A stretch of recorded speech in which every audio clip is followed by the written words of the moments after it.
Hey, it's already 7:02. So I think we're ready to begin.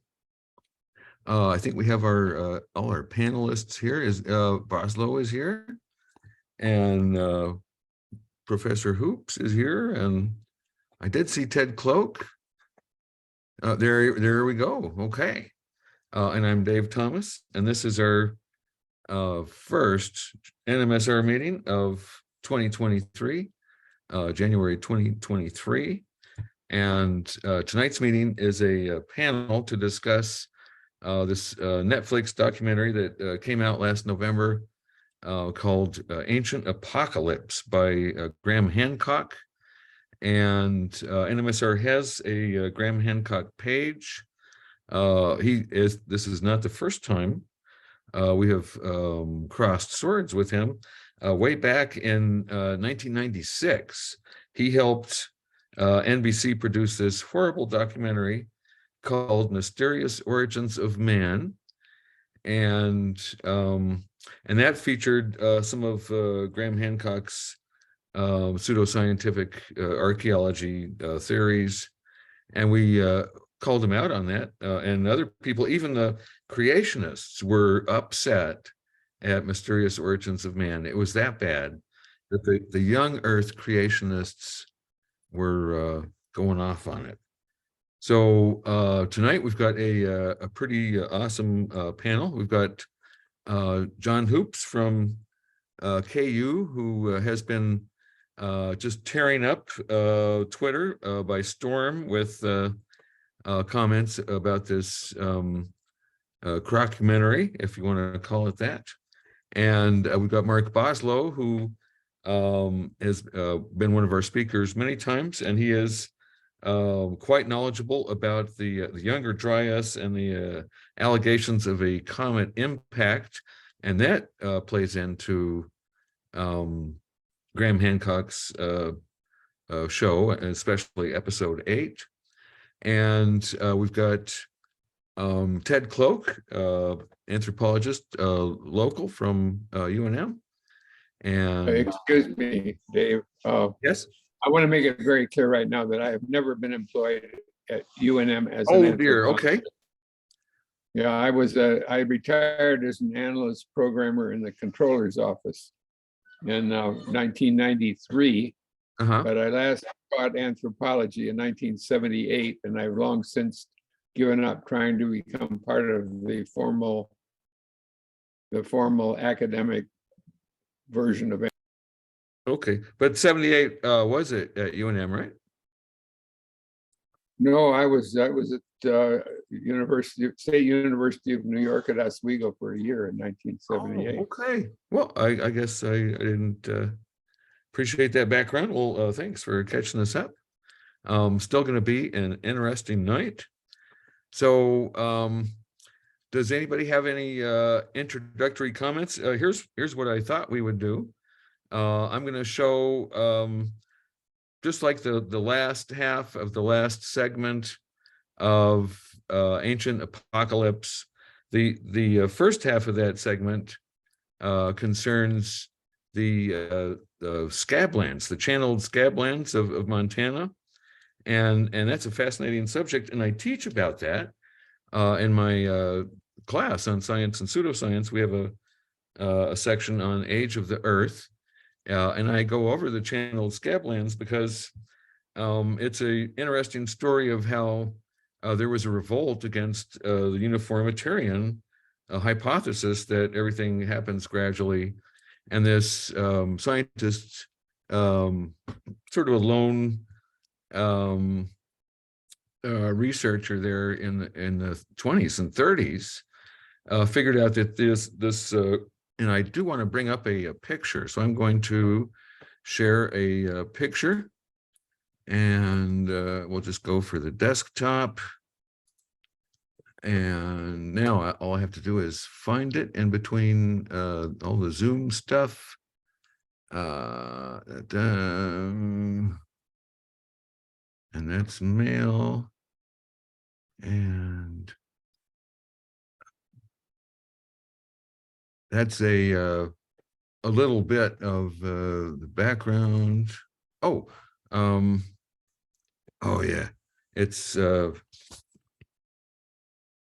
we go. Shoot. There we go. I hope you're seeing a picture of giant ripples in Washington. And here are some of these ripples. Basically, a glacial lake, Lake Missoula, is hypothesized to have broken open, in this amount of water, more than the amount of water in Lake Superior and other lakes, dumped into this and channeled out these scablands along the way to the Pacific Ocean. And you can see these ripples look fairly similar to what you would see, in the bottom of a riverbed. For scale, you see that little tree in a house, I've blown them up. These are huge ripples. J. Harlan Bretz was the pioneer that basically went against the grain of the time and said, yes, we can have catastrophic floods. We don't have to have this overreaction to Noah's flood. And yes, you can have local catastrophes that are short-lived. And more importantly than that, this other document that I had, and let me pop back to that. So this is in an old paper, but even then, Harlan Bretz realized that there were many floods, that it wasn't just one flood carving this out. And he goes into great detail in this 69 paper about how you can tell that some of these features were sculpted by one flood, others by another, and it's very hard to sort of sort it all out. But he's done great strides toward doing that. So and that is basically what Graham Hancock in his documentary claims, that all these geologists that say it was multiple floods, it turns out to be dozens of floods. And Graham Hancock poo-poos that and said, nope, it was one flood, a big flood that destroyed the ancient civilization. So he's basically twisting some very definite geologic evidence, misrepresenting it and ignoring it, and coming up with his conclusion that fits his claim that there was a giant apocalypse that destroyed an ancient civilization. And there's his little plaque. So he was a pioneer, sort of a basically he brought back catastrophe to geology. And so that's it for that. So does anybody else have anything to share before we launch into our documentary? Well, I'd like to ask you, the joining of the Black Sea to the Mediterranean was a similar event. Was it a glacial event? No, it was just. So the Missoula thing was definitely a glacial lake. But it wasn't that. It was a temporary. It was a catastrophic occurrence. Exactly. Yeah, I believe you could make a case for that. So yeah, I mean, I like uniformitarianism, but I like Brett's. Don't go overboard with it when there are catastrophes. Okay. So anybody else have anything before we? So I'm going to start on episode. If I could just inject something, David. Yes, you may. Well, I just wanted to make the point that uniformitarianism never claimed that things happened slowly. Uniformitarianism simply claims that things happen according to processes that are uniform and that we can still see happen today. And of course, there are catastrophic floods that we can see today. That's a great point to make. It's not necessarily the rate, it's that the same processes we see today were acting in the So past. catastrophes are something that has always been a part of uniformitarianism.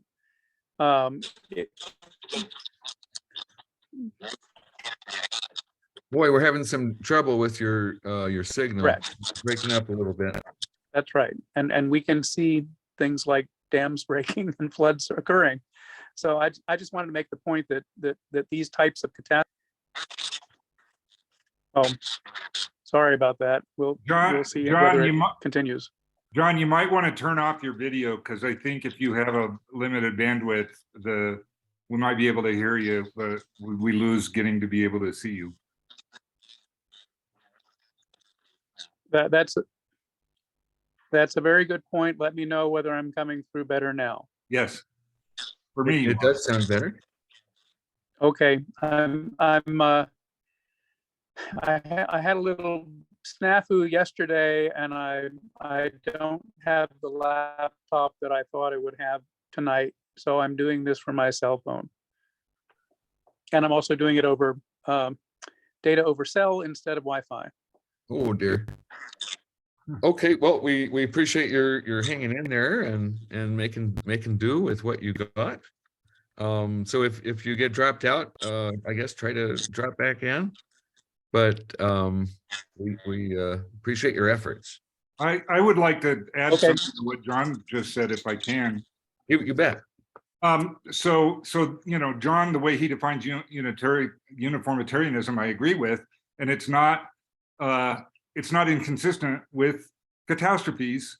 And in fact, we know from observations from all sorts of lines of evidence, from telescope sky surveys of near-Earth objects in orbit, to the count of bolides hitting the atmosphere and exploding with different amounts of energy each time.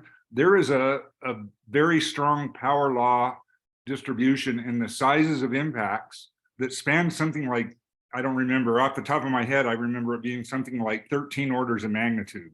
It's pretty straight line on a log-log plot, the size, frequency, distribution, which means, things that happen in the past happen at the same rate. So for example, the asteroid that wiped out the dinosaurs 65 million years ago, we expect those to hit the Earth on average in the long run, something like once every 100 million years.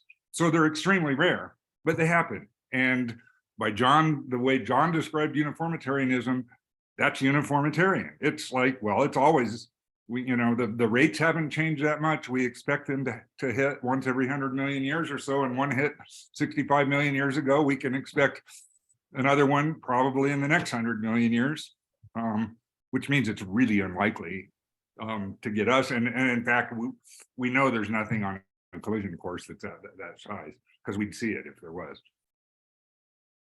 And we'd send Bruce Willis to stop it. That's right.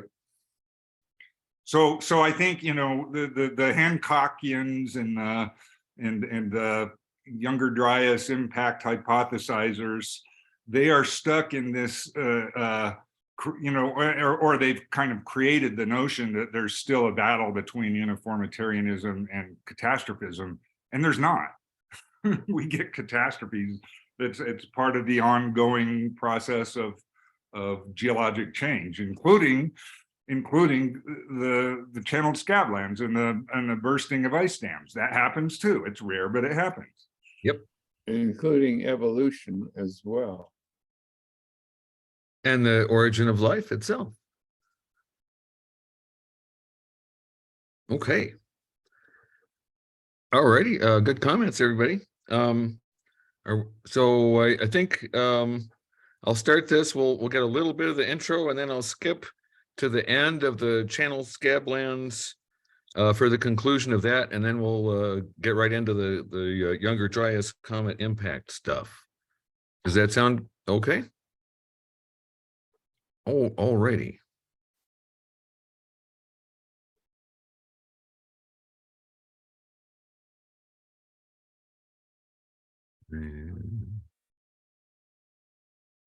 Doesn't seem to be playing for me. Might have to refresh.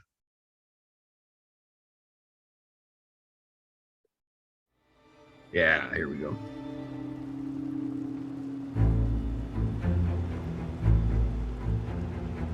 At sites all around the globe, we've seen what I believe are the fingerprints of a lost civilization, dating back to the last ice age. The last great mystery is what happened to this advanced civilization. There may be clues in the origin myths of ancient cultures, because many of them tell the same basic story. According to these legends, once upon a time, humanity shared the Earth with a more advanced society. Whether Atlanteans, or giants, or gods on Earth, until a horrific global cataclysm occurred, a great flood. Only a chosen few were spared to repopulate the Earth, who were later visited by other survivors, mysterious great teachers, usually arriving by sea, to help them lay the foundations for the rebirth of humanity and civilization as we know it today.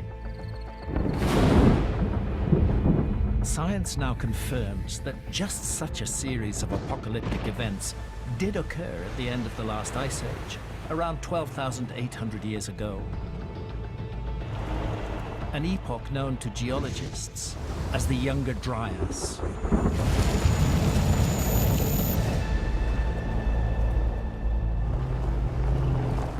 Only in its aftermath did our ancestors suddenly begin farming and raising livestock, creating societies and building massive megalithic structures, often aligned to the stars.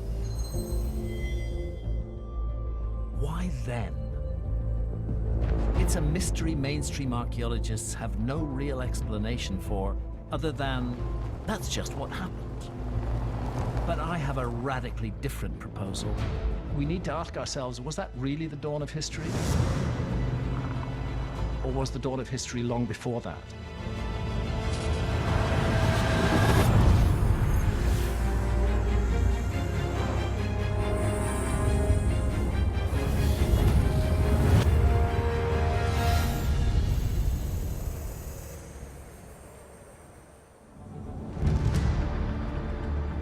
It's possible that all traces of the lost advanced civilization I'm looking for were swept away in the cataclysms of the Younger Dryas.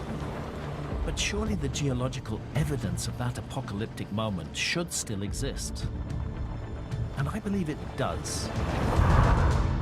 Here, in the northwest corner of America, in a part of eastern Washington state known as the Channeled Scablands.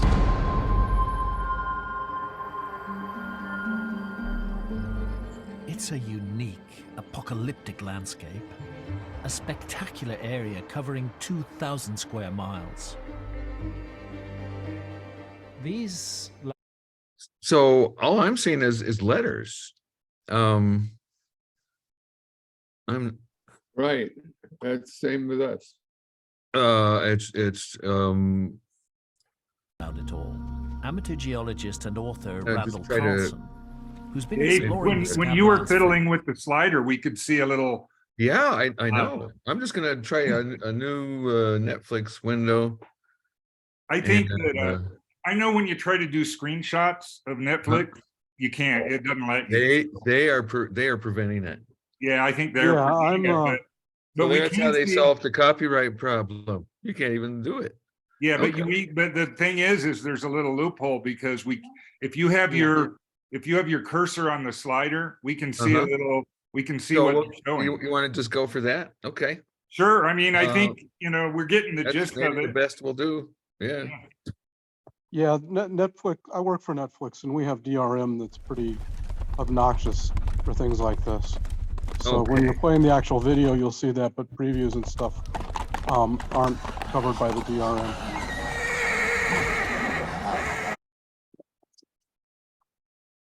There we go. Oh, show it like at that For scale. 30 years, Yeah, that's not too bad. I'd been looking for Yeah. something I was told couldn't possibly exist. An advanced human civilization much older than our own, lost to history. The mainstream version of history Not too bad. says that after Yeah, the that's end good. of the Ice You Age, might have to keep wiggling the mouse. on their own initiative, our hunter-gatherer ancestors suddenly began farming and raising livestock, creating settlements, and eventually cities, until the first civilizations emerged around 6,000 years ago. But new discoveries keep on pushing that. Oh, so now Author Randall we're in Carlson, the wrong who's been episode. exploring Here the we are. Scablands for decades, joins me in an area of the Grand Coulee known as Lenore Lake. Whatever the cause, there's no question in anyone's mind that this is the result of catastrophic flooding on a scale that's almost inconceivable. My first impression, looking even at the map, is that this is an area that's been ripped and torn and scarred. What's the story? So, back in that previous view, we had a little bigger view, but I wasn't able to adjust the time. So I think we'll just go with these little cartoons. But let's skip to the okay. There's Allen West, so we want to skip to right before that. Yeah, I think end of the channeled Scablands. Conducted a thorough chemical analysis of the black mat. So you came here and you began to investigate the mat. What we found is melted and glass spherules. So this is our Oh, first clue. This is already some Allen. high temperature event had happened, but we didn't know what it was. So a temperature sufficient to melt Earth. There we go. Sorry, it's so choppy. Last ice age. Not 18,000 or 15,500 years ago, but around 12,800 years ago, at the onset of the Younger Dryas. Could the destruction so evident in the Scablands have been part of that larger ancient apocalypse that I suspect erased an entire advanced civilization?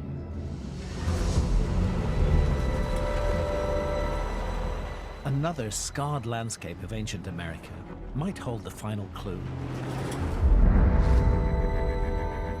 1,200 miles south, in the scrub-covered desert along the US-Mexico border, at a site called Murray Springs.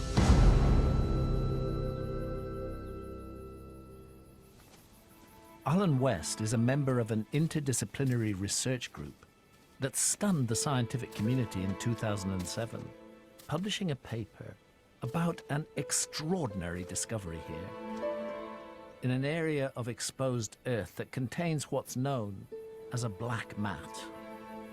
This black mat layer that you see through here represents the extinction layer. Below that, there are mammoth bones, there are American horse bones, American camel, the direwolves, and saber-toothed cats.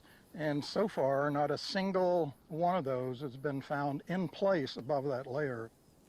In addition to the extinctions of the megafauna, there was also an extinction of human beings. We think that probably 50 to 60% of the people across the northern hemisphere died at this time. Right. That's a very dramatic figure. So we knew something had happened. We didn't know what. So in a sense, you were confronted by a mystery that you wanted to explore. When the black mat was first discovered and analyzed in the 1960s, scientists carbon dated it to around 12,800 years ago, the exact moment of the onset of the Younger Dryas. Which is why I'm here. The black mat might help solve not only the mystery of what kicked off that cataclysmic epoch in the first place, but also, specifically, what might have released the immense flood that created the Scablands. As part of their research, Allen's group conducted a thorough chemical analysis of the black mat. So you came here and you began to investigate the mat. What we found is melted glass spherules. So this is our first clue that some high temperature event had happened, but we didn't know what it was. So a temperature sufficient to melt Earth, basically. Is that what you're saying? Hot enough to melt a car into a molten puddle of metal in the parking lot. Right. What else do you find here? Well, there was a peak in platinum and in iridium. Were you expecting to find platinum and iridium here? No, we were not. That's something you just don't see on this planet very often.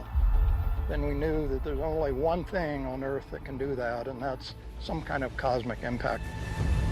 Something, an asteroid or fragments of a comet coming in through the atmosphere and either bursting in the air or smacking directly into the ground. A comet, a species killer.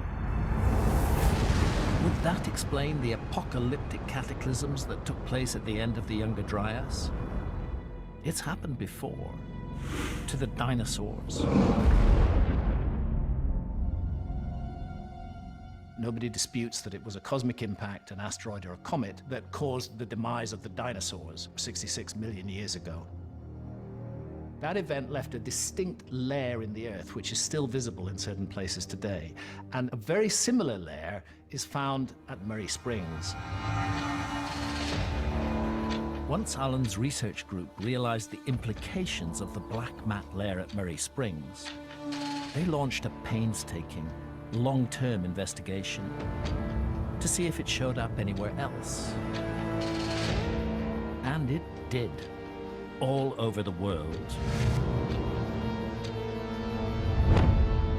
To date, black mat sites have been found across North America, from California to Michigan to New Jersey, and from Belgium in Northern Europe to Syria in the Middle East. That's a lot of potential impact sites, all dated to around the same time, roughly 12,800 years ago. We began to realize this had to have been some kind of huge event. The total picture got clearer to us that something catastrophic had happened. But if there was a comet strike, where's the impact crater? I think we saw the answer to that. Up in the Scablands. If the primary impacts at the beginning of the Younger Dryas were on ice caps, when the ice melts away, there's no crater left to see. It would support Randall's theory that the sudden catastrophic flooding responsible for the Scablands came not from that lake, but from the ice cap itself. It's going to absolutely demand a rewriting of history as we know it. Still, one impact alone couldn't have created all the black mat sites mapped out by Alan's research team. Their discoveries led to a startling idea. Perhaps it wasn't one cosmic impact that left all these traces around the world, but many. A brief, intense storm of cosmic debris that the Earth ran into. They called it the Younger Dryas impact hypothesis. I don't think Earth was actually hit by the comet itself, but rather hit by tens of thousands of fragments. I think that 12,800 years ago, Earth wandered into the debris trail of a giant comet.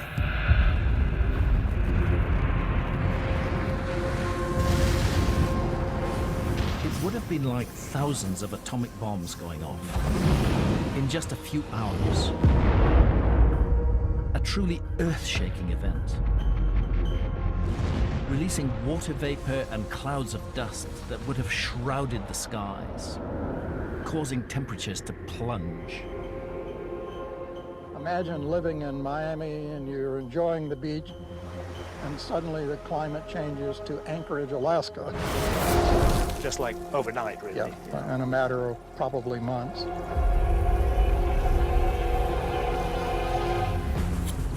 When Alan and his colleagues from what was now called the Comet Research Group first published their findings, predictably, they were met with scorn and derision.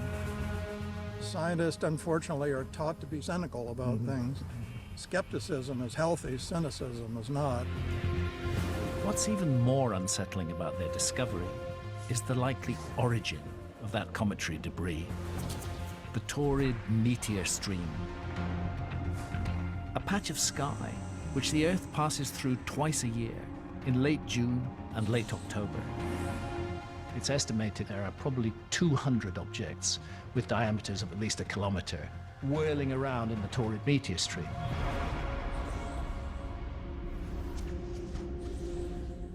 The evidence brought forward by the scientists of the Comet Research Group amounts to nothing less than an immense global cataclysm around 12,800 years ago, an apocalypse big enough to have obliterated almost all traces of an advanced civilization of the Ice Age, and to explain at a stroke all the mysteries I've spent the last 30 years investigating.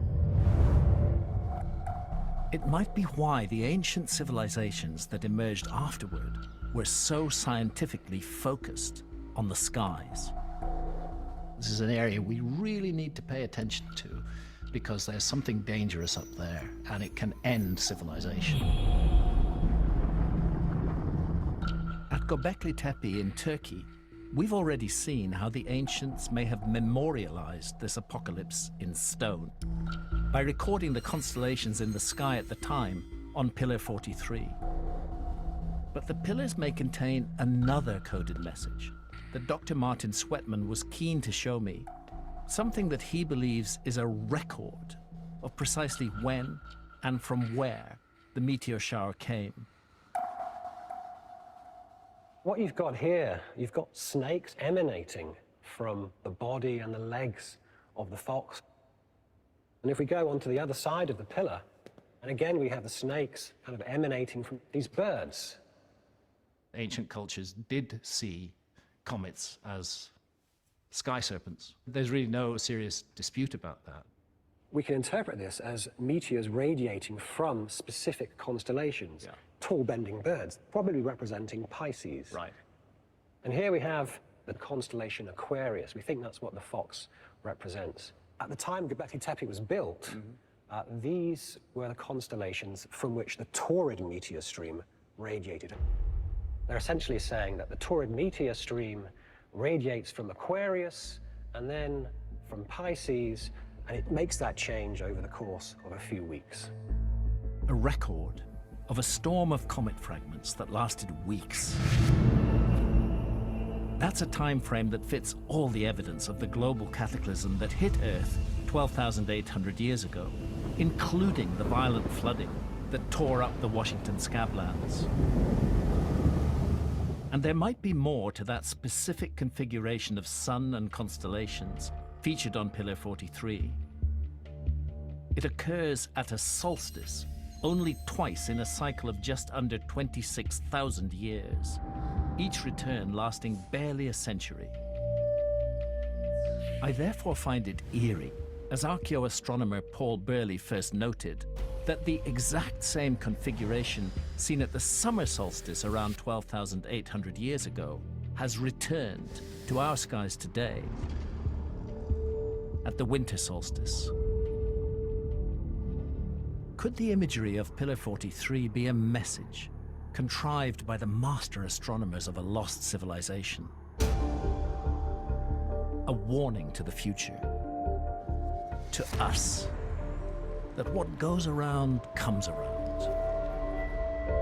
That when the sun and stars next take up this configuration at a solstice, an apocalypse of sky serpents could return. So take heed. The notion should give us pause for thought. I don't want to be a prophet of gloom and doom, but are we in danger from the torrid meteor stream today? It was danger to our ancestors. It caused a cataclysm on Earth 12,800 years ago. Can that happen again? We absolutely are in danger. In fact, the calculations of the astronomers are that we're in a danger window right now where the thicker part of the torrids could be impacting Earth.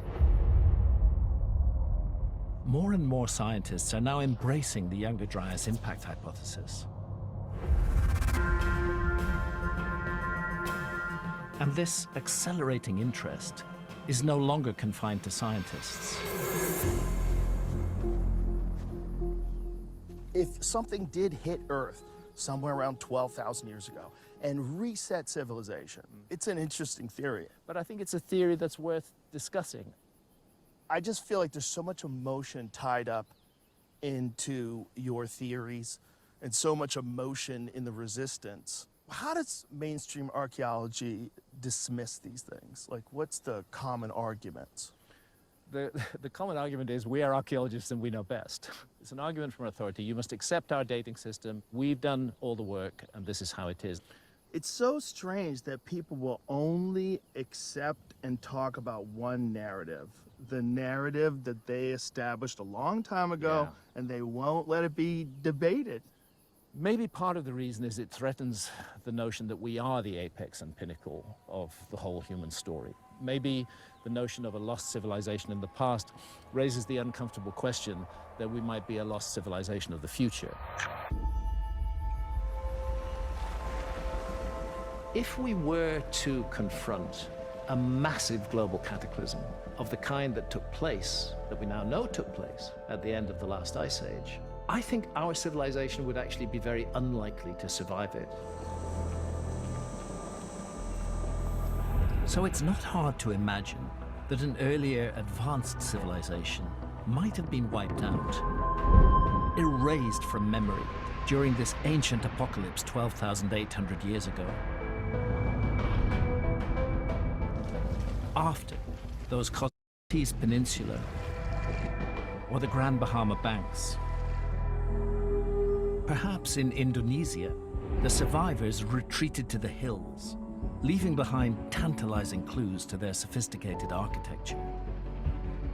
Some survivors in Turkey may have decided to carve out refuges underground in case more meteors struck.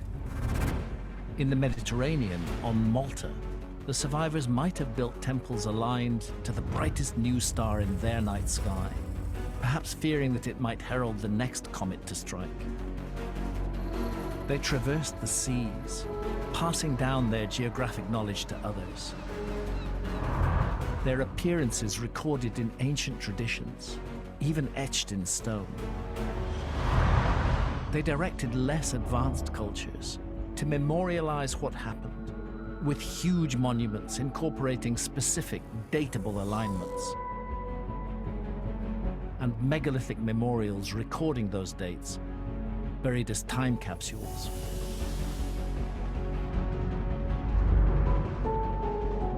And these ancients helped reboot humanity in a scarred and devastated landscape.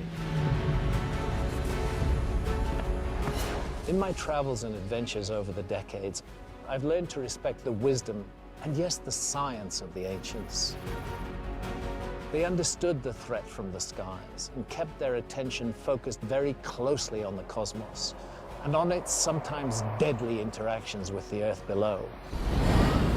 Their myths and their monumental structures, so carefully aligned to the stars and to the sun, bear witness to this obsession and memorialize the terrible events at the end of the Ice Age that changed the human story forever and gave birth to the modern world. Perhaps our own advanced civilization should heed their warnings, lest our own story end the same way.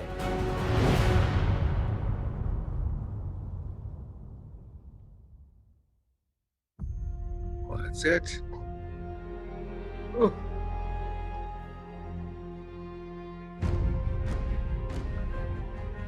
Well, thank you for scrolling along so we can see. Oh, yeah. That was challenging, but there you have it. Okay. So we'll stop the share for a little bit. And yeah, that was a little hard to follow, but we did the best we could there.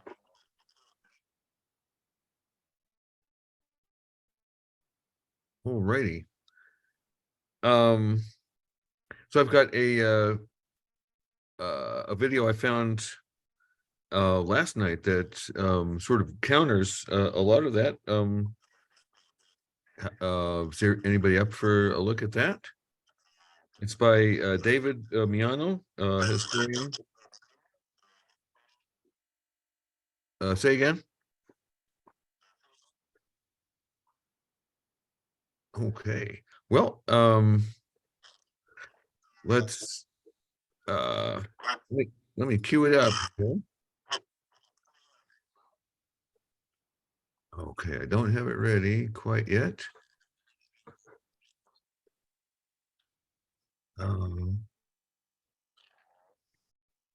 Okay, if anybody's saying anything, I'm not hearing it. Don Hoops was trying to say something, I think.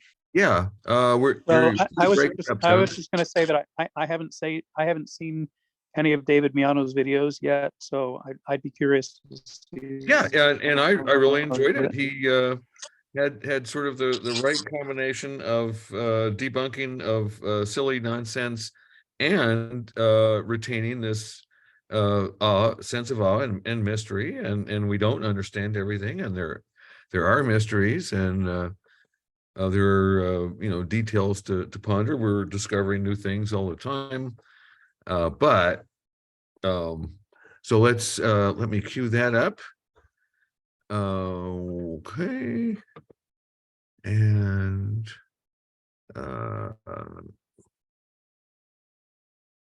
okay, I guess I'll just have to type it in again.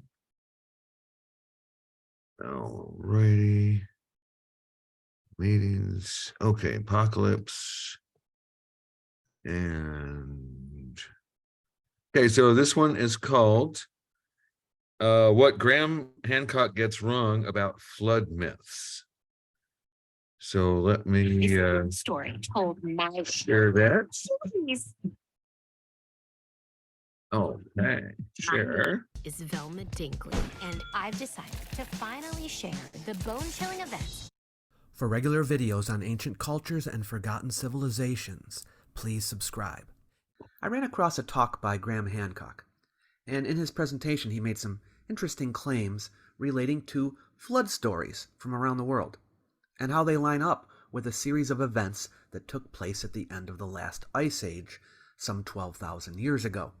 If these stories do indeed go back to that time, that would be a big discovery, and an amazing coincidence. I checked into his assertions to see if they are based in fact, and what I found may surprise you.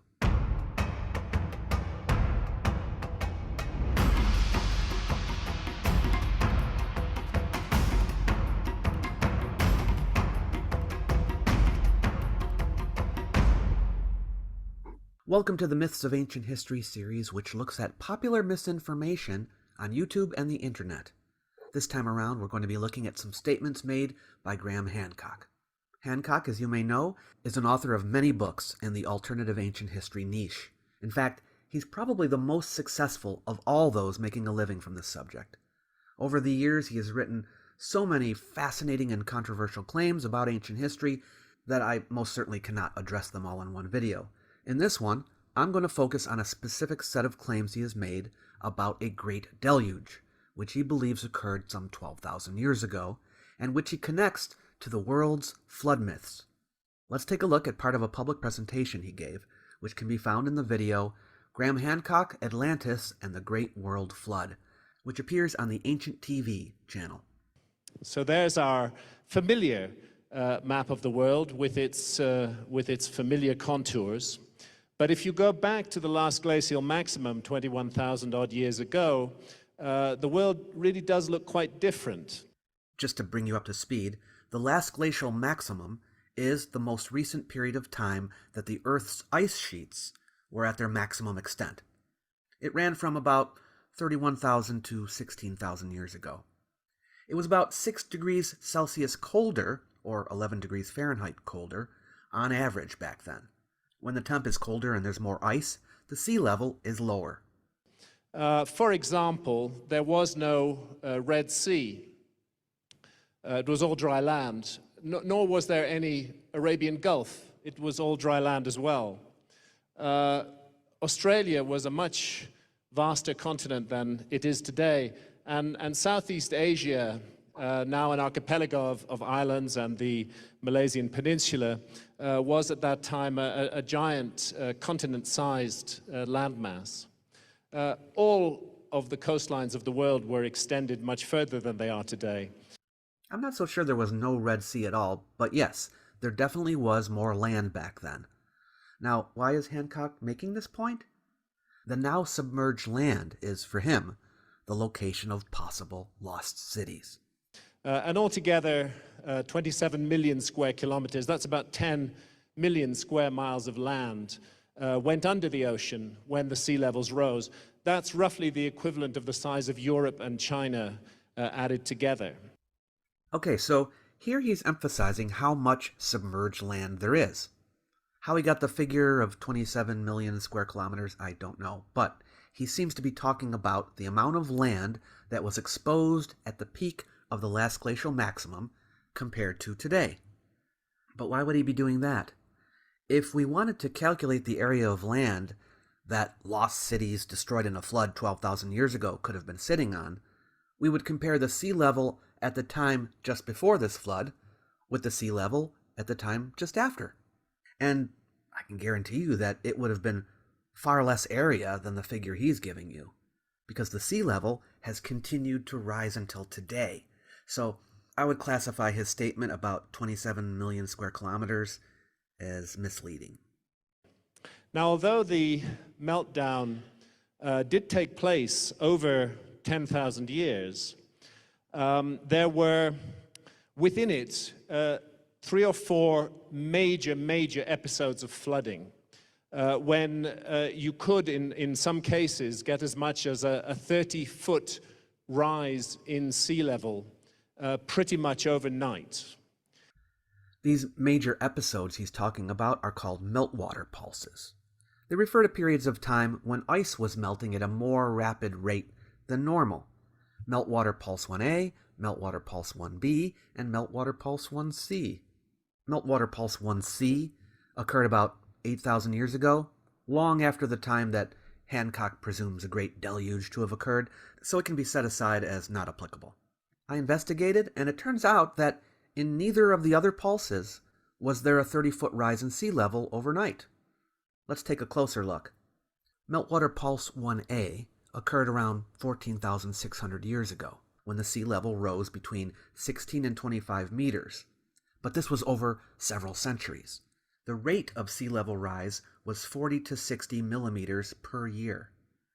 Meltwater Pulse 1B occurred beginning around 11,500 years ago, during which the sea rose 28 meters over 500 years, approximately 40 millimeters per year, though more recent studies suggest it was about half that.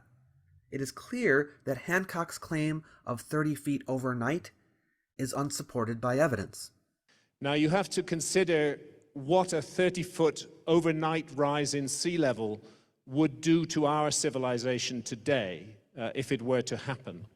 I'm sure we've all seen the horrific and troubling images of the tsunami in Japan, and we can see the catastrophe that is unleashed by nature just by a temporary rise in sea level. So we have to imagine something like that, but on a global scale and permanent, and consider what it did to our ancestors and what effects it may have had upon them. Note how he is assuming not only that there was a 30-foot rise in sea level overnight, but that it was like a tsunami. Don't get me wrong, there was a rise in sea level, and I'm sure that when ice melted and fell into the sea, it may have caused tsunamis from time to time. Tsunamis may have been caused by other means too.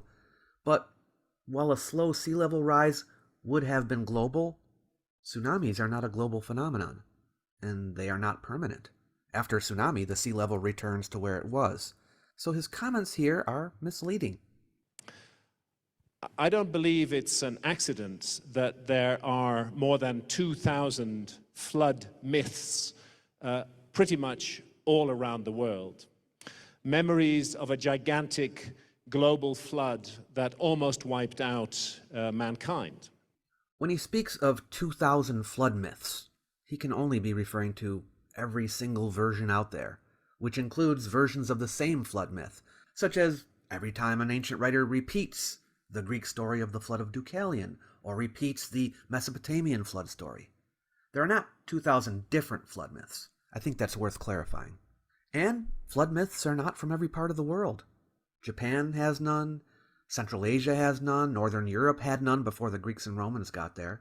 Flood stories are extremely rare in Africa. This is kind of strange if you believe that those places experienced a great flood 12,000 years ago. And the number that speak of a worldwide flood are limited. So his statement that more than 2,000 flood myths remember a gigantic global flood is misleading. A house or a laptop? Which one do you think is worth more? Well, definitely not the house, because it not only costs... Here we go.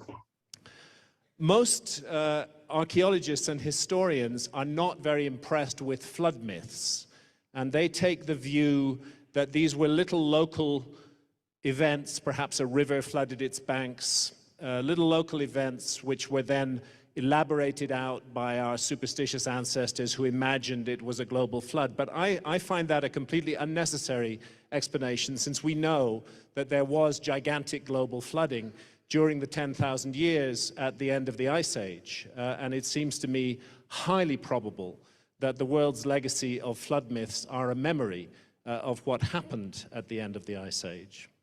Considering that major floods happen all the time, we see them in the news, we have records of them happening all over the world going back for as long as our records last, what do you think are the chances that every ancient flood story, or even that a majority of them, no matter where we are in the world, refers to the same flood? Many of these flood stories do not refer to a global flood. They're just big floods, and they differ considerably in detail. I would say the chances are low, wouldn't you? I mean, think about it. Early humans almost invariably settled near water, whether that be the sea, lakes, or rivers.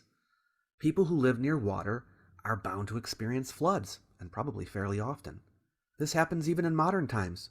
In 1931, several rivers in China overflowed and drowned more than 1 million people, and caused millions more to suffer from famine and disease. That's something the people there are not going to forget. It will be preserved in oral and written traditions. And we all know, we've experienced probably many times in our lives, that people do like to embellish stories. It's human to do so. Every time Uncle Joe tells you about the fish he caught, it seems to get bigger. Each time Grandpa tells you about the blizzard of '77, the snow mounds seem to get higher. Mr. Hancock says that embellishment is an unnecessary explanation, implying that it goes too far. He proposes instead that all these flood stories are likely a memory of a single flood at the end of the Ice Age. It's almost as if he thinks his explanation is less far-fetched, but an extreme coincidence of that sort is not more believable than saying humans are just acting human. One of those flood myths was preserved by Plato, and that's the myth of Atlantis. For context and to refresh our memories, let's take a look at the account of the destruction of Atlantis. Okay, so here Plato's character, Critias, is telling the story, and after describing a battle in which the Athenians defeat the Atlanteans, he says, quote, "But afterwards there occurred violent earthquakes and floods, and in a single day and night of misfortune, all your warlike men," that's the Athenian army, "in a body sank into the earth, and the island of Atlantis, in like manner, disappeared in the depths of the sea. For which reason the sea in those parts is impassable and impenetrable, because there is a shoal of mud in the way, and this was caused by the subsidence of the island." So, the first thing to note here is that earthquakes and floods are mentioned. So yes, I guess you can call this a flood legend, in a loose sense. The Athenian army sinks into the earth, presumably in an earthquake, and the island of Atlantis sinks into the sea. The island is said to subside. What that means is that it was the island that moved, not the sea. This is not a rising of the sea level, but a sinking of Atlantis. It doesn't fit very well with Hancock's perception of a flood caused by tsunamis or rising waters.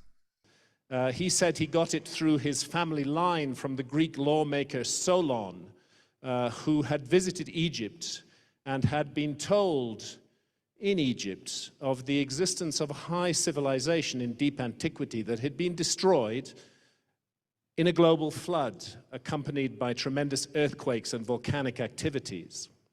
Mr. Hancock seems to be confused. It is Critias, the speaker in the book, who says he was given the tale from his ancestor Solon, not Plato. Plato never speaks personally in his books. It's not until hundreds of years later that people started saying Plato was related to Solon and that he received the story from him personally. One of those embellishments we were talking about earlier. And the story of Atlantis is never said to be global in Plato's writings. And it cannot possibly be a global flood because Critias speaks of the city of Athens and the Egyptians as existing both before and after the destruction. It's just Atlantis that gets destroyed without a trace. So both of these statements by Hancock are factually incorrect. But here's the interesting thing. Plato refers to other flood legends. In ancient Greece, there were several, and Critias alludes to this in Plato's book, The Critias, when he says, quote, "Many great deluges have taken place during the 9,000 years, for that is the number of years which have elapsed since the time of which I am speaking," unquote. He means the time of the war between Athens and Atlantis, which is not historical, by the way. These deluges would include the flood of Deucalion, sometimes called the Great Deluge, and the flood of Dardanus. And he says there were great floods prior to the destruction of Atlantis, too. He speaks of a flood that exposed the rock of the Acropolis in Athens, which he calls the third flood before that of Deucalion. Yes, the Greeks had many deluges in their legends. In Greek legend, it is the flood of Deucalion which is said to have been worldwide. It was the big one. So a question arises. In Plato's writings, is the flood of Deucalion the same flood that destroyed Atlantis? Let's take a look at how Critias introduces the Atlantis story. He quotes the Egyptians as saying to Solon, "In the first place, you remember a single deluge only," referring to Deucalion's flood. "But there were many previous ones. In the next place, you do not know that there formerly dwelt in your land the fairest and noblest race of men which ever lived, and that you and your whole city are descended from a small seed or remnant of them which survived Deucalion's flood. And this was unknown to you because for many generations the survivors of that destruction died, leaving no written word. For there was a time, Solon, before the great deluge of all, when the city which now is Athens was first in war, and in every way the best governed of all cities, is said to have performed the noblest deeds, and to have had the fairest constitution of any of which tradition tells under the face of heaven," unquote. So he is saying here that prior to the great deluge, Athens was inhabited by a noble race of men, and they fought with Atlantis. But the fact that he tells Solon that there were many deluges before the great one, and then relates the Atlantis tale, suggests that the flood that destroyed Atlantis is one that happened before the great one. In other words, he's giving Solon a story of an earlier deluge. This earlier deluge was not worldwide, as is evidenced by the survival not only of Athens, even if battered, but also the Egyptians themselves. It is not the flood of Deucalion. And this civilization, Plato said, was globally distributed, although focused on an island which he appeared to locate in the Atlantic. So I went and double-checked this, suspecting this to be inaccurate. And it turns out that nowhere in Plato does it say that the civilization of Atlantis was globally distributed. Instead, Critias says that it had rule over the whole island and several others, and over parts of the continent of Atlantis. And furthermore, the men of Atlantis had subjected the parts of Libya within the columns of Heracles as far as Egypt, and of Europe as far as Tyrrhenia, western Italy. That's not anywhere near global, so we have to classify this claim as factually incorrect. And he said that in a single terrible day and night, it was utterly obliterated. And that mankind was forced to begin again like children with no memory of what went before, that we were indeed a species with amnesia. He seems to be referring to a conversation that Plato composed for his book The Laws between Clinias and an unnamed Athenian. But in this dialogue, the deluge they refer to is the Great Deluge, and therefore the flood of Deucalion. Hancock again incorrectly connects it with Atlantis. The flood myth is found in India, where we have the Indian Noah figure, Manu, who is preserved by the god Vishnu to repopulate the planet, much in the way that Noah does in our Western flood story. There are similarities between the Indian flood legend and the ones found in the Near East, including the biblical account. The earliest Indian version appears in a late Vedic text called the Shatapatha Brahmana, which dates to the 7th or 6th century BCE. It's also found in the Mahabharata and the Matsya Purana. The similarities with the Near Eastern versions include the building of a ship by the protagonist, the bringing on board of animals and or seeds of life, the landing on a high mountain, and the performing of a sacrifice at the end. Also that the flood was worldwide. Modern scholars generally agree that there is some borrowing going on, either from Mesopotamia to India or vice versa. But we should note that there is no similarity between the Indian flood legend and the legend of Atlantis. Here's one thing you need to do before you buy anything online. Don't spend another dime on Amazon until you watch this first. What? And in Greece, it's the story of Deucalion and Pyrrha, who ride out the flood in a huge box. And again, their role is to repopulate the earth and to re-establish civilization.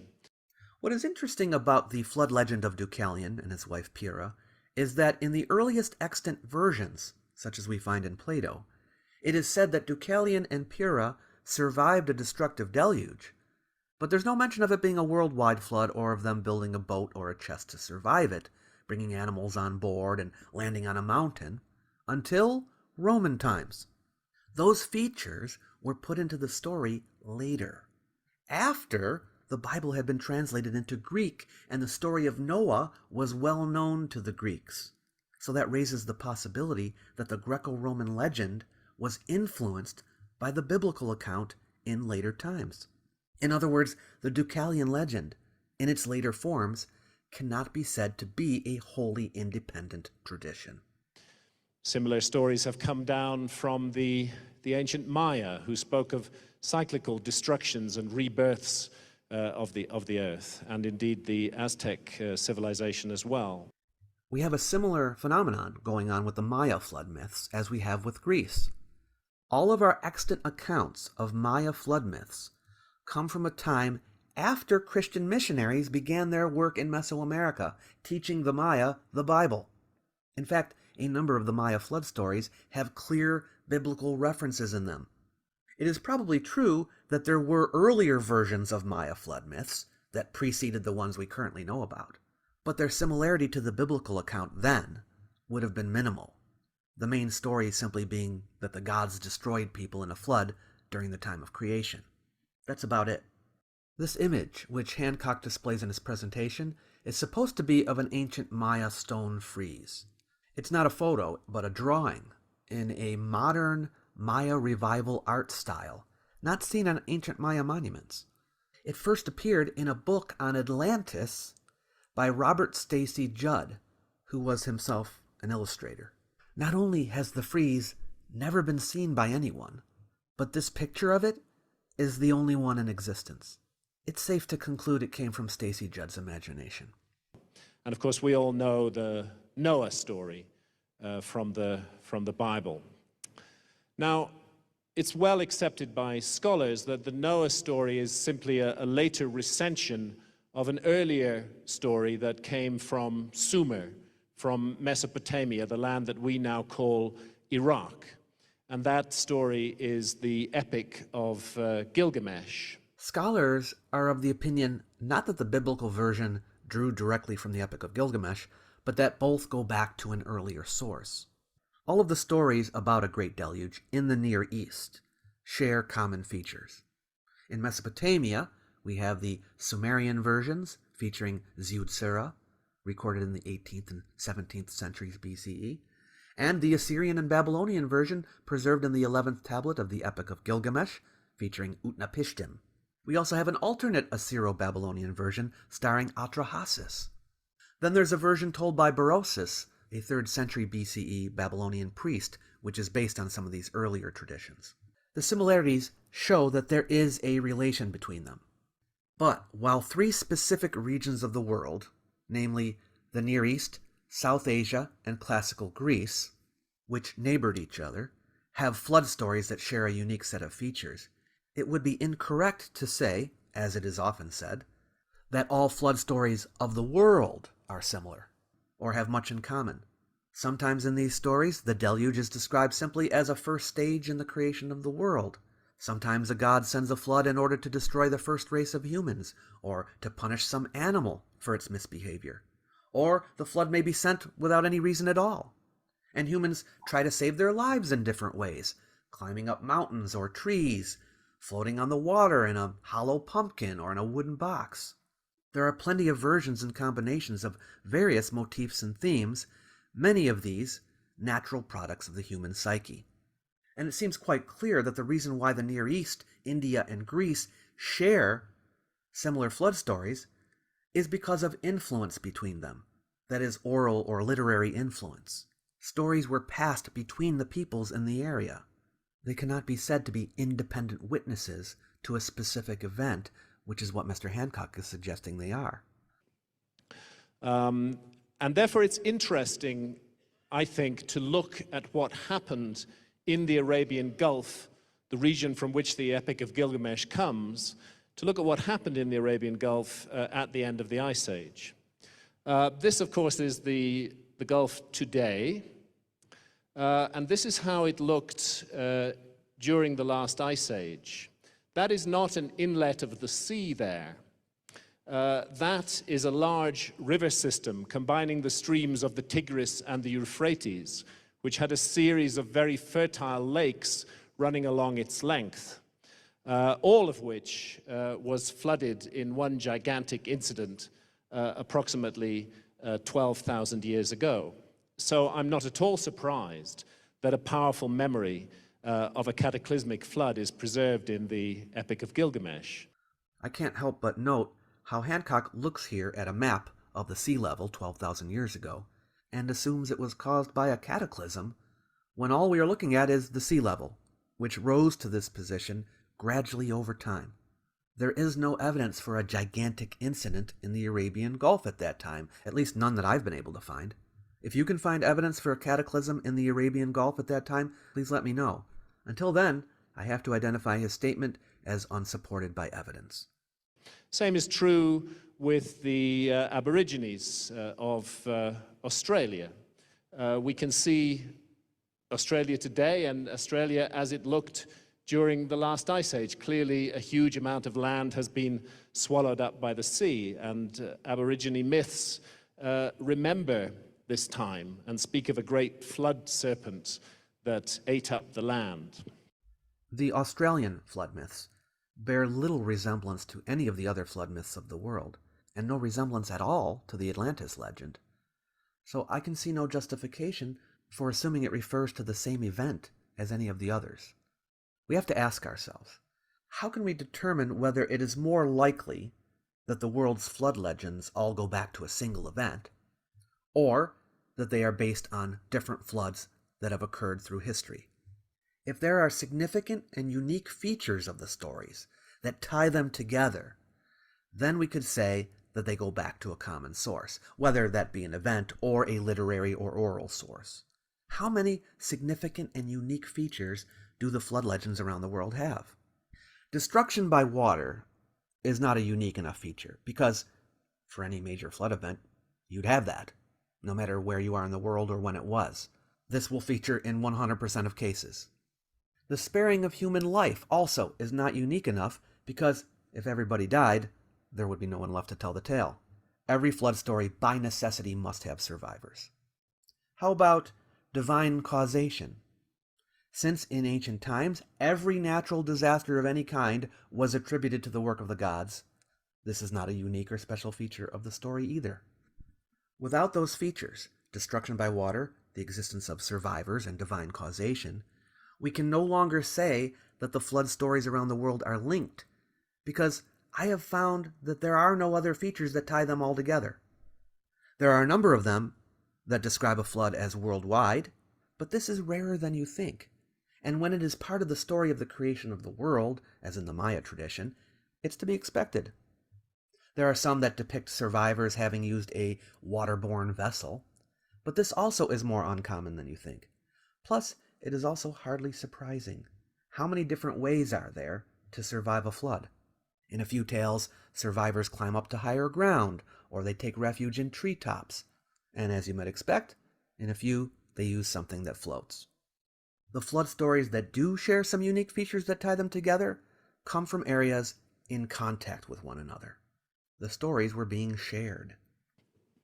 As I say, I'm not surprised that we have these myths. I do believe we are a species with amnesia, and the myths are part of our memory, of a huge part of our story that we've lost. The idea that a legend could have some basis in historical fact in itself has some merit. But what Hancock proposes, namely that the flood legends around the world, with all their notable differences, refer to the same event, seems extremely far-fetched to me. And his proposal that they refer to an event 12,000 years ago, which does not fit any of the world's flood legends, also seems highly improbable. The only real link he has with any legend is the one about Atlantis, because even though the disaster it describes does not fit what happened 12,000 years ago, Critias dates it to around that time, give or take a century. The problem is that other flood stories give different dates. The flood of Deucalion, the worldwide deluge of Greek tradition, was dated to around 1528 BCE by the Parian Chronicle, the first known text to give it an exact date. The biblical flood is dated to the middle of the 3rd millennium BCE. The Sumerian king list gives a date well over 30,000 years ago. The Indian Manu flood is dated even older than that. But Hancock wants to use Plato's dating, which isn't even in regard to the worldwide deluge. Nothing fits. So, sadly, research has shown that this portion of Hancock's presentation is not only naively hopeful, but is full of inaccuracies, sketchy reasoning, unsupported claims, and misleading comments. And because he's so popular, and people have repeated his statements many times, I felt it was a good candidate for analysis here in the Myths of Ancient History series. If you liked this video or learned anything from it, please give it a like. Thank you for watching. You might like my little e-booklet, Why Ancient History Matters. It's designed to persuade people that the subject is important, even in the modern world. You might also wish to use it to help spread the word, so feel free to share it with someone you know. It's free for anyone who wants it. I've left a link in the description box below the video for you to grab a copy. Catch you later. Alrighty. Okay. Well, that was pretty interesting. Oh,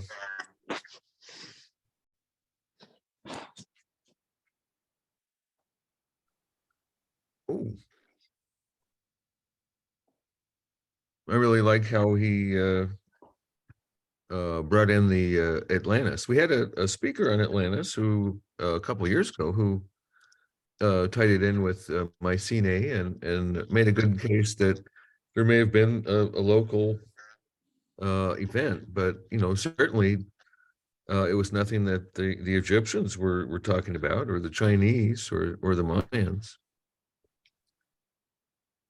Well, if I could just say something about Atlantis, this is John Hope speaking again. Sorry I don't have my video on, but I think you can probably get my feed better this way. Yeah, it sounds good. That one of the things that is a hotly contested topic right now is just how long oral history can be preserved with details across hundreds of generations. In order to believe that Plato was receiving an oral history from things that had occurred at 9,000 years earlier, that's roughly 300 to 400 human generations. And that's really asking for a lot in terms of oral transmission. I think his use of memory is misleading to us. A person's memory is one thing. The memory of generations is just a metaphor. I think that's correct. Something I'd like to point out, just in terms of sort of a stepping back and looking at how Graham Hancock speaks. In the last video, he said that it was the archaeologist who said, you need to accept what we say on the basis of our knowledge and our authority. But in fact, it's Hancock who commits this argument from authority fallacy. And if you listen carefully to how he speaks, every single time that he says, I believe, I suspect, I think, he's drawing upon his own pure imagination with very little basis, if any, in evidence. So in fact, it's Hancock who's asking his audience to accept the authority of his imagination and to forego evidence. I'll also mention that something else that Hancock does in his discourse is that if he disagrees with something, he claims that it's orthodox archaeology or orthodox science. But that doesn't mean he doesn't use science. He uses science all the time. But anything that he agrees with, he says is widely accepted.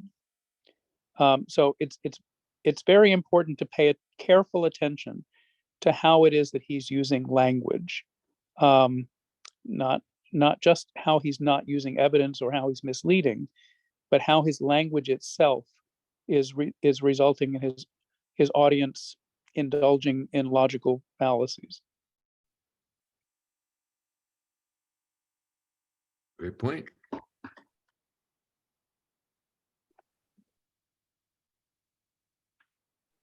Are we going to take the measure of the man? Are we going to try to talk about him, or shall we just talk about his screwball ideas? I think that it's important to frame things. I don't know how many people are familiar with Graham Hancock.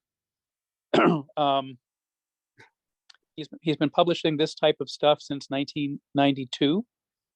His first book was about the claims that the lost Ark of the Covenant had been hidden in a Christian church in Ethiopia that he had come across as a journalist working in East Africa. He's also published books. Actually, the Apocalypse on Earth is not the oldest apocalypse. He wrote a book called The Mars Mystery that he published in 1999, in which he claimed that the infamous face on Mars in the Sidonian region was actually an ancient monument, and that there were other ancient monuments on Mars that indicated the presence of a lost civilization that had been destroyed by a cataclysm on Mars, and that it was survivors of that cataclysm that came to Earth and founded Earth's lost civilization. So people often will say that Hancock is different from the ancient aliens proponents, but in fact, he traces the lost civilization on Earth to an alien civilization on Mars. I think it's also important to recognize that Graham Hancock, although he doesn't talk about it explicitly, is operating within New Age metaphysics, particularly a philosophy known as the perennial philosophy or perennialism, which actually holds that the human experience is not linear, but rather cyclical, and that there have been, for eons, cycles of destruction and rebirth that have occurred over and over and over again.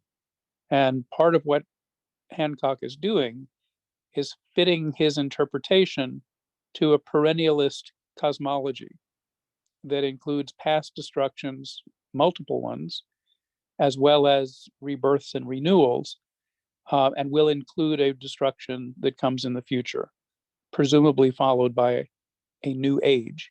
And in fact, the term new age comes from this type of perennialist thinking. Wow.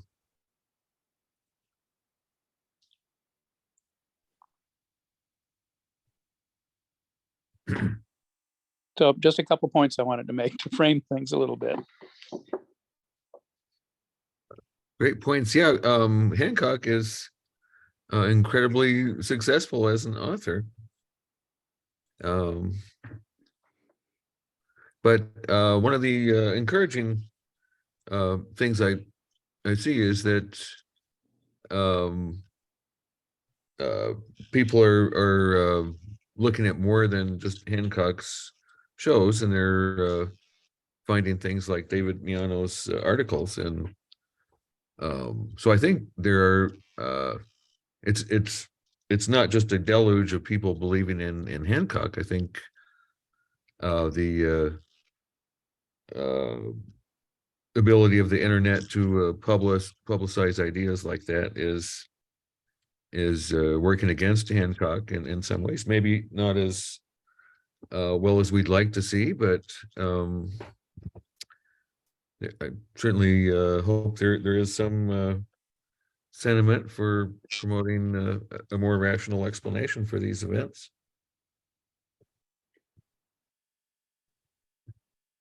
What did you think, Mark, about Alan West and the Younger Dryas stuff? Well, he repeats a lot of the material of this Comet Research Group. So I guess I should give a little background. I think probably most of you have heard of the Younger Dryas impact hypothesis, but it was really conceived by Alan West. Rick Firestone, who's a legitimate scientist, nuclear chemist from Lawrence Berkeley Lab, started speculating about what may have happened to the Clovis culture, and he published something in there's a archaeology newsletter, and he published in that suggesting that there was some kind of catastrophe. That paper came out, I think, in 2001. And the nature of the catastrophe wasn't entirely well defined, but it seemed to have invoked a nearby supernova and comets or interstellar objects that came from that supernova and crashed into the Earth and did all sorts of damage. And this happened right about when the Clovis culture changed, and the change of culture was really a tool change. It was when Clovis points stopped being manufactured. It doesn't necessarily mean anybody disappeared or a group of people disappeared. It just meant that they changed tools. So that happened something like 12,900 years ago, more or less. And then Alan West came along, and he co-authored a book with Firestone called The Cycle of Ancient Catastrophes. And that was published by Intertraditions Press, which I was unaware of. It was actually John Hoops that put me onto that. The other things that publisher is interested in, and it's a lot of new age type stuff. So they published that in 2006, and then a year later, they had a big press conference in May of 2007, reporting all these fantastic discoveries, as it turned out, primarily made by Alan West. So their press conference was at the Joint Congress of the American Geophysical Union, the international meeting that they had that year, which was in Acapulco, and they kind of took it by storm. They had this big press conference. There's a video of it online, so you can actually still watch it. And then they had a technical session, and then they published a paper, in the proceedings of the National Academy of Sciences in early October of that year.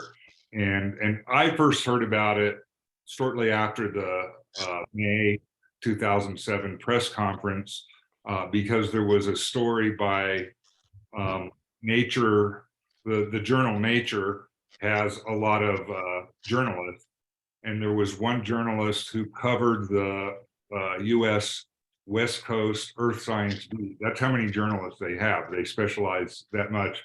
And that was Rex Dalton. And he broke the story in Nature with a story called Blast in the Past, which described this press conference and the extraordinary claims they were making about evidence for a very large impact, comet impact, but probably airbursts. It probably didn't hit the ground, or may not have hit the ground. They weren't super clear on what they were claiming, but they were claiming all sorts of different lines of evidence. And they had 7 of what they called impact markers that they were reporting right at the Younger Dryas boundary, the time at which climate abruptly changed pretty much globally. And they correlated it with this change in the tool making habits of the Clovis culture. And they also correlated it with what they thought were very abrupt and simultaneous extinctions of North American megafauna. And I don't know if I can recite the 7 impact markers that they were claiming, none of which are unique to impact. All can have other explanations, but they had different types of spirals, magnetic spirals, little microspirals, carbon microspirals, carbon, glass-like carbon, diamonds, fullerene, and magnetic rings, and platinum group elements, I think was the other one. And it turns out that a couple of those, at least one of them from that first paper, the fullerenes with extraterrestrial helium was how they put it. They never they never actually published any evidence. And they pretty much, it's kind of like a pocket veto where you just don't pay any attention to it and it goes away. They have stopped talking about it, and I've been pushing them to either withdraw it or tell us, show us the evidence. So that was, it's been 15 years, and they keep publishing, and they kind of have a habit of publishing something and then moving on.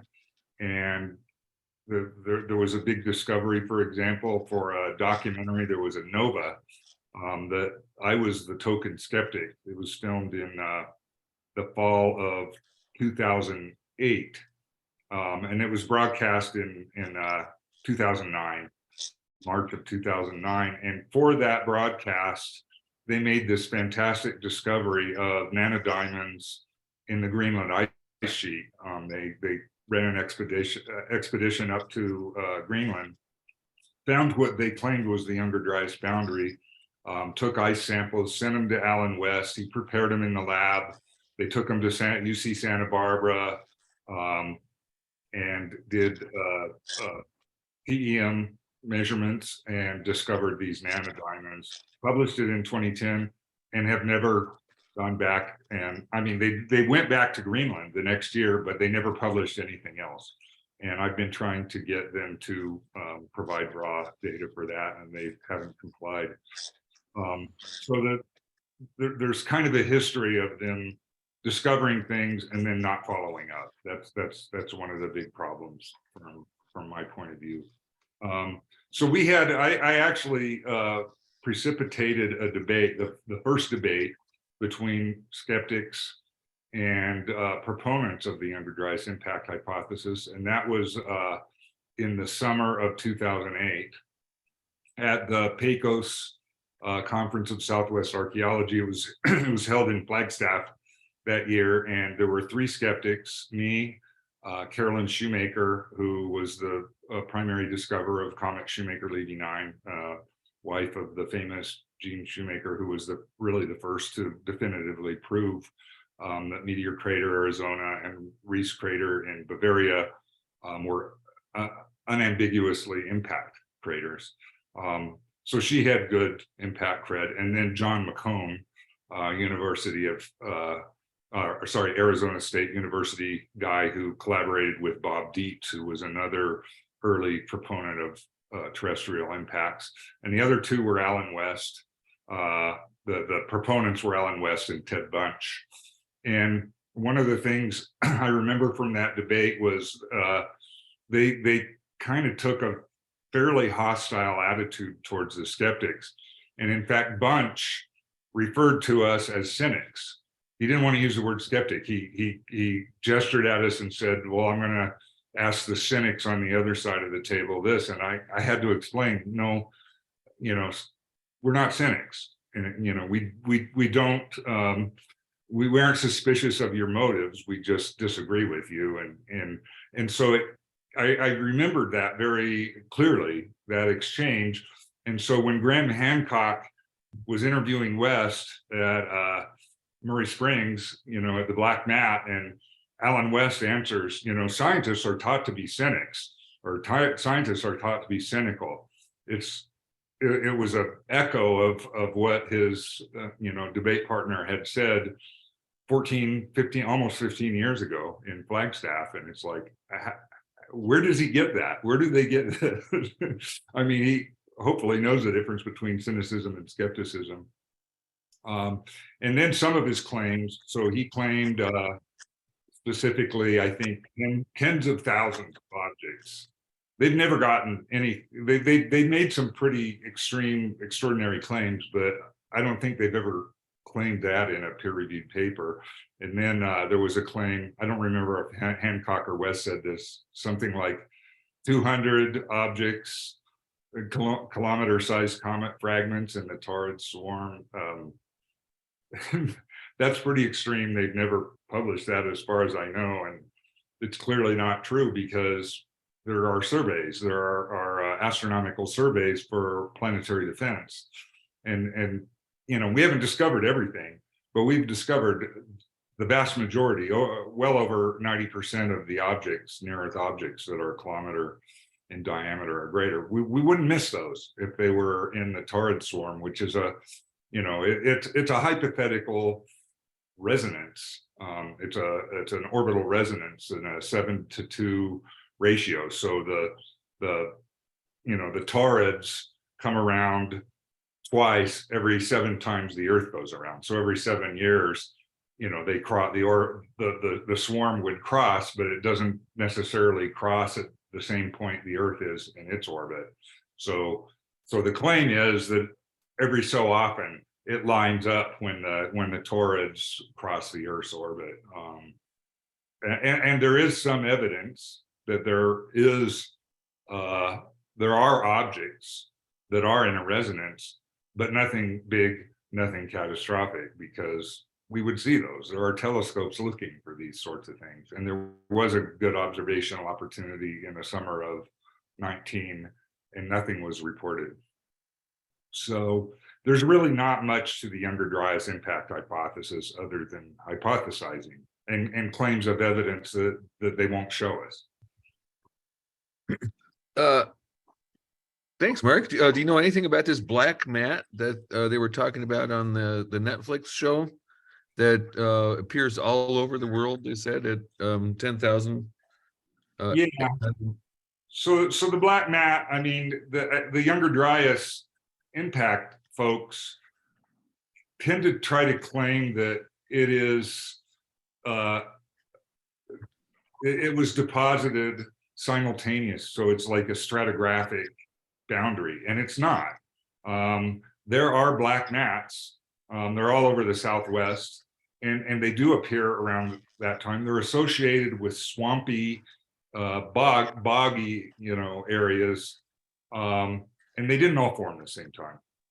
There's no evidence that they all formed at the same time, but there were a lot that did form around that time, and Murray Springs is one.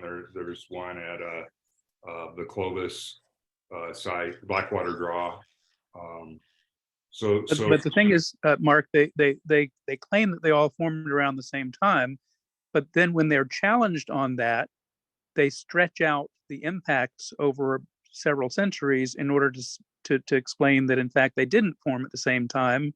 They were the result of a fragmentation of a comet that caused multiple impacts or airbursts or whatever it is that they want to claim. Yeah, they don't really, I mean, they don't have a single coherent hypothesis, right? If you go back and read their papers, they say one thing in one paper, and then they say something else in another paper. And for example, there was a paper published in by a group at Harvard in what year did that come out? 2012, I think. Patayev et al. 2012, and finding a platinum anomaly at roughly where the Younger Dryas is actually something like 30 years later than the Younger Dryas, because in the Greenland ice cores, in the GIST-2 core, you can count individual annual layers, and they know from stable isotope measurements exactly where within plus or minus 4 years or something, where the Younger Dryas was initiated in Greenland. It didn't necessarily begin everywhere on the planet at the same time either. And it was a full meter above that where the platinum anomaly was. And then they claimed, oh, well, that proves that we're right. Well, you wouldn't get a platinum anomaly from a comet. A comet does not have the same composition as a differentiated asteroid, like an iron, for example. An iron or a stony iron asteroid will be enriched in platinum group elements, but a comet won't be.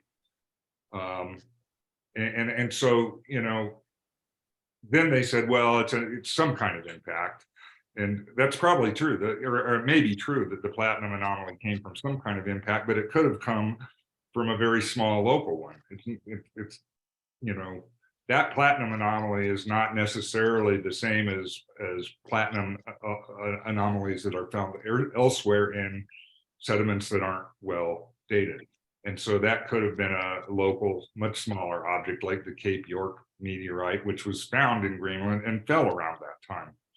And then another example was, there was this Hiawatha crater. There was a under ice crater that was discovered a few years ago, dubbed the Hiawatha crater, and they said that is our crater, and when it's dated, it's going to be 12,900 years old. I'll bet on that. And then they were able to get a date on it, and it's 58 million years. We're only off by a factor of like a couple thousand, several thousand. So and how does a big crater like that evidence for an airburst? I mean, the whole thing was, the reason there's not a crater was because it was an airburst. It broke into tens of thousands pieces, and each one was like a Tunguska-like airburst. And that explains why there's not a crater. And then a crater is discovered. It's like, oh, that's evidence for our hypothesis. I guess it did make a crater. And then the crater's dated and it doesn't come out right. It's like, oh, I guess there's not a crater after all. It's airburst. It's a constant, the goalposts are constantly moving in many different directions. Right. And it's just, it doesn't predict anything. They haven't been able to predict anything. I mean, if they think the Taurid swarm is real and it's got big objects in it, and there's an observational opportunity in the summer of 2019, why weren't they all over that? They were quiet about it. So where the asteroid that wiped out the dinosaurs, definitely left an iridium trace layer, the Cretaceous Tertiary boundary. But for this black mat at the end of the Younger Dryas, besides the platinum, do they have any kind of markers that would distinguish this from like being a bog or a swampy deposit? Well, they have these spherules. But spherules are falling out of the sky all the time, and so they find these what they call impact markers, and they find layers. They find layers of these where they're looking, and they say, well, where we find these things because there was an impact at that time. That's a stratigraphic marker for the Younger Dryas boundary, because our hypothesis is that there was an impact at that time. So if we find what we think is evidence of an impact, that must be the boundary. I mean, some of them are dated, but they're dated. Some of them are very crudely dated. There's, uncertainties of plus or minus hundreds of years on lots of them, even 1,000 years on some of them. But it's like, well, it's near a black mat. And there are radiocarbon dates that may have error bars that span it. I mean, I can show you a graph that shows that the uncertainties are pretty big, and a lot of and the majority of the ones that claim are Younger Dryas type, the dates don't even, the error bars on the dates don't even span the Younger Dryas boundary age. So it's a stretch. And it's circular reasoning, really. I mean, claiming, for one, they're claiming, okay, these are all impact markers, and we find a layer with them that's near where we think it should be. Therefore, because there was an impact, we say there was an impact, and that is a stratigraphic marker. That is, by definition, the Younger Dryas boundary. So there's two elements of circular reasoning, right? We think there was an impact at the Younger Dryas boundary. We find these markers. That defines the Younger Dryas boundary, and therefore the markers are markers of an impact. It's the that really is the Texas sharpshooter. And it's yes, like, very much. It's the sharpshooter cherry picking classic.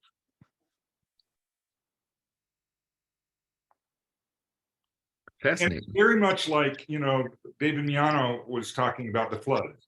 So you have all these flood stories, and they're oral histories.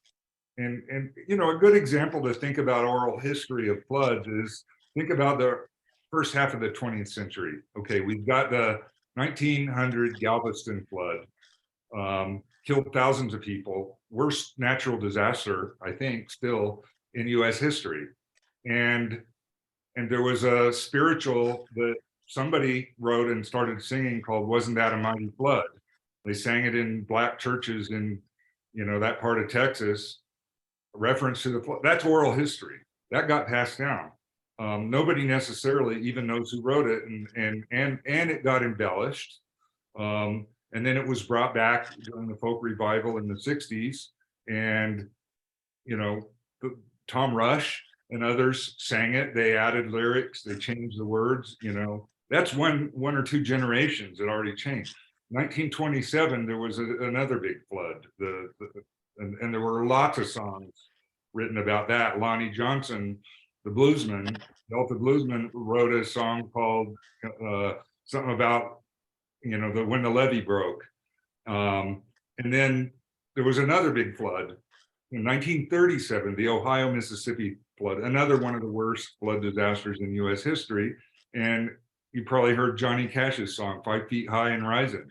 Yeah. That was about that flood. So now you've got three of the biggest floods in US history. They're all in a very small geographic area, the south central part of the US, over a span of less than 40 years. But we've still got oral history for all of these things that don't necessarily tell you when or where they were. Okay, so now thousands of years going by, are people going to know these were different floods? And multiply that by the entire world, and for ancient civilizations, their world was only as far as they could see and communicate. So if they had a flood like that, that was their whole world. How would they even know the difference between a regional or a local flood versus a global flood? They wouldn't. And when David Miano was talking about, these ancient oral traditions, and some of them called it a global flood, how would they even know if it was a global flood? They didn't communicate. They didn't have global communications or global travel. So, yeah, those are all excellent examples. Thanks for mentioning those. I hadn't thought about the role of folk songs in disaster oral history in the U.S. But actually with the sinking of Atlantis, it made me think about all of the songs about the sinking of the Titanic. Right. Or is the oral history about the Titanic an accurate record of what occurred? Or We're not laughing. Is You're even laughing. the You're- fictional you're- record including the representation of what occurred? No, it's not. Your Cross is voice weird. got hung up there for a second. Yeah, Zoom got to you for a second there. Sorry about that. I hope the words came through. Yeah, the words eventually. did come through. But yeah, so I mean, the thing is, you know, we made this really recent transition from oral, you know, oral history. I mean, in the history of humans and human civilization. I mean, first we made a transition to written language, which, you know, you told us about oral histories and they mutate, you know, as they go. It's like noise, you know, noise is added, they get embellished. It's like they're not static. That's not static information. Whereas words on a sheet of paper don't change, although the meanings of the words and what the writer intended may change, or appear to have intended may change. But we can all read. I mean, we can read contemporaneous you know, records of what happened in 1900 in Galveston, because there were, you know, journalists reporting on it and writing it down, and there were newspapers reporting it. So in modern times, you know, we have you know, they may, and I mean, journalism hasn't always been that good. So even those stories may have gotten embellished, you know, contemporaneously with the flood itself. There may be some embellishment, but nevertheless, stuff got written down, and we can read, you know, what eyewitnesses said at the time, where people didn't used to be able to do that. And we can't get eyewitness written reports of what happened in ancient Greece, for example. Well, I guess we can in ancient Greece, but not in, you know, not from the Clovis people. Well, David, I just want to mention, I suspect, given the audience, that we are preaching to the choir, and that many people may know many of these things we've said already. But I'm wondering whether it might be good to have kind of Q&A, that some of the other attendees may have some questions, and I'm happy to answer any questions about Graham Hancock, or and I'm sure Ted and Mark are happy to answer questions too. Yeah, let's open it up if anybody's got questions or comments.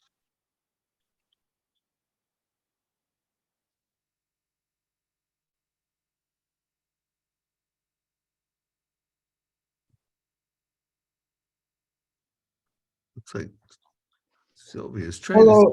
Hello. My name's Jesse. I'm Sylvia's husband, and I just want to say that I think it was P.T. Barnum said nobody ever lost money underestimating the American public.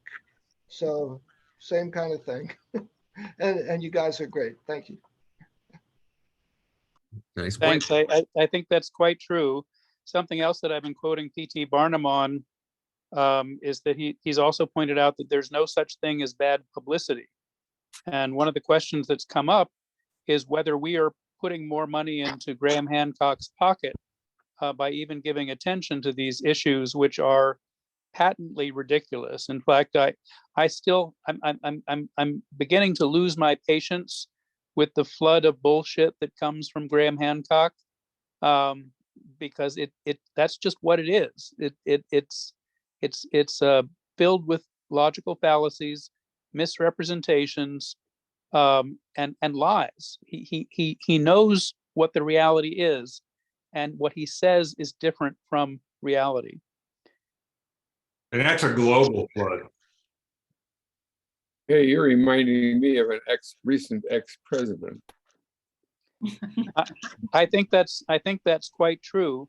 My colleague Flint Dibble, an archaeologist who's in Cardiff, Wales, has made the point that one of the things that makes Ancient Apocalypse different from Ancient Aliens is that the audience for Ancient Aliens has mostly been in the United States. That there's an interest in UFOs and aliens in the US, and that Ancient Aliens comes over basic cable, and it's mostly an American audience. However, Netflix is based in the Netherlands, and they have released versions of Ancient Apocalypse with subtitles in dozens of languages. So Ancient Apocalypse is a global phenomenon. It's not just something happening on US basic cable. It's happening around the world. And on top of that, the sites that Graham Hancock chooses to talk about also come from around the world. So there are archaeologists who are involved in Indonesia. There are ones in Malta. There are others in Latin America. But because of the subject matter, it has also garnered global interest, which really makes it something quite different from the kind of pseudo-archaeology we were dealing with maybe a decade ago, where it was really a mostly localized American phenomenon. But now the world is watching, literally. Well, you said something too about, maybe, if we didn't pay attention to him, he wouldn't make as much money. And by giving him attention, we're actually, helping him. But, he may have figured that out, and that may be exactly why, throughout the series, he was on the attack the whole time against the arrogant and, scientists are cynical. Well, Alan West helped him with that one. But I mean, in the very first couple of minutes of the very first episode, I can't remember how he put it, but he talked about those arrogant mainstream scientists and archaeologists, on their high horses are gonna attack me for this. And it was almost like the way professional wrestlers trash talk before their wrestling match. It gets them a bigger audience. It's P.T. Barnum all the way. Yep. Yeah, absolutely. Well, I don't know how many people have been paying attention to this, but Graham Hancock has been attacking me personally because I refused to debate him. He issued an invitation on his interview with Joe Rogan, inviting me to debate him on the Joe Rogan Experience, which is a very well-known podcast that gets tens of millions of views. And I immediately turned him down. And I basically said, I'm not going to use science in an attempt to debate metaphysics. And I'm not going to use another kind of metaphysics to debate Hancock's form of metaphysics. And so I'm not interested in debating.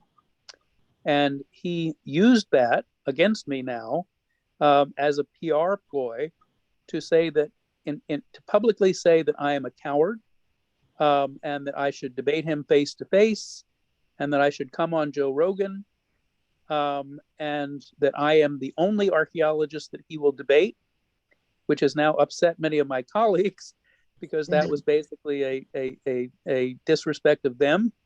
But I also, in a follow-up tweet, I said, I'm not going to debate you, but perhaps David Miano will, the person who made the second video that we watched. And David Miano answered immediately and said, yes, I will be happy to debate Graham Hancock. But Hancock went on to say, no, I only want to debate John. He's the only one who knows my work well enough. I'm not going to debate anybody else. Jeez. Even though I had already said, even before I was invited, that I had no interest in debating him. And I think our good friend Jeannie Scott was recently in Albuquerque, and I had a long talk with Jeannie, and she agreed with me that it's not a good idea to debate these people, that essentially there's no way that you can win a debate, especially if they're setting up the place and the time. But it just serves to make them look more legitimate to their audience. And there's very little to gain from going into a debate on these things.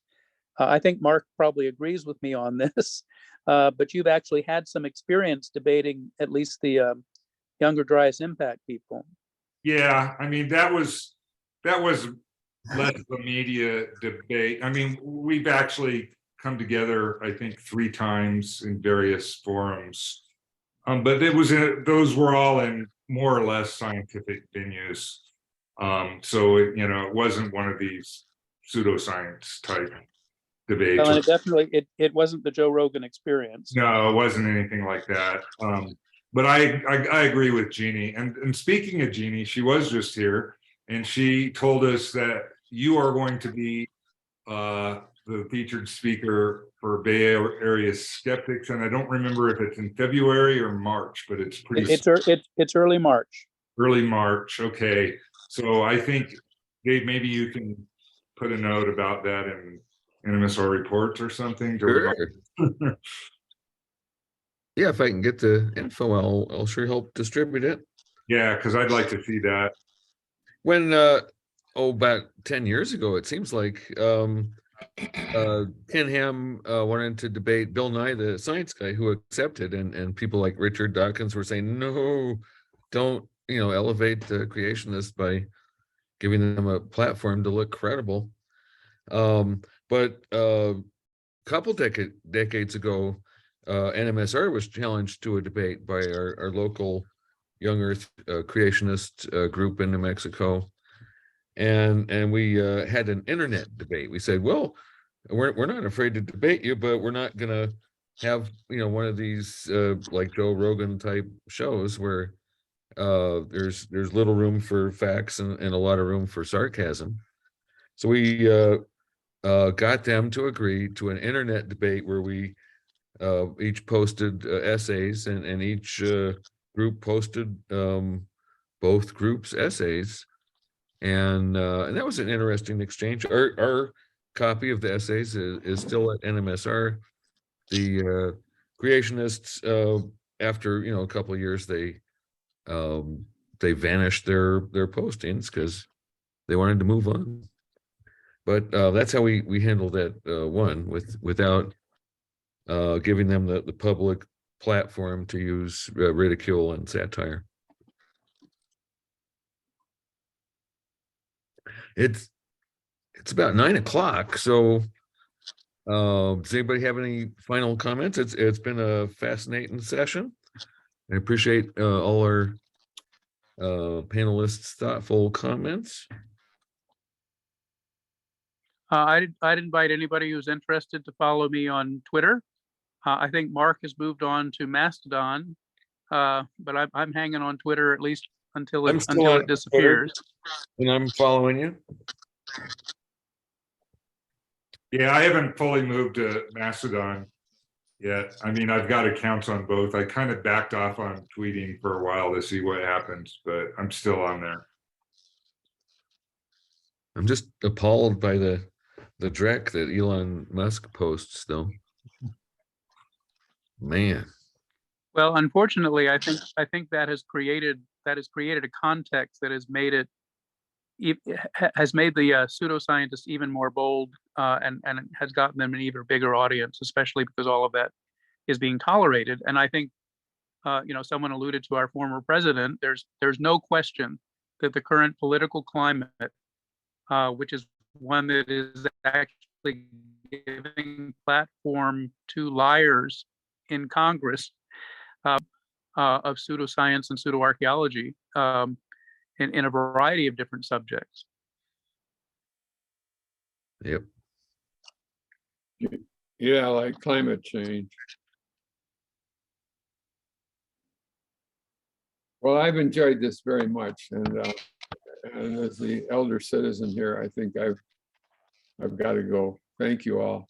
All right. Well, thanks everybody for attending. And next month, Len Tramiel and I are going to discuss using your camera to do science. So he's got some neat experiments, and I've got a few I've been working up. One example is using photographs of the moon taken at midnight and at moonrise and using the slight differences in the sizes of those to figure out how far the moon is, and that actually works. Wow. Yeah. So that'll be February's topic, and I'm sure Len has some fun photographic applications for science to talk about. So that's what we'll do. Thanks everybody for attending, and take care. Good to see everybody. Alrighty. Thanks, Dave. Thanks for setting it up, and thanks for joining us, John. Yeah, that was awesome. Glad you can do it. And I guess Ted's already signed out, but thanks to everybody. Thanks, Mark. Okay, I'm going to end it. See you next time.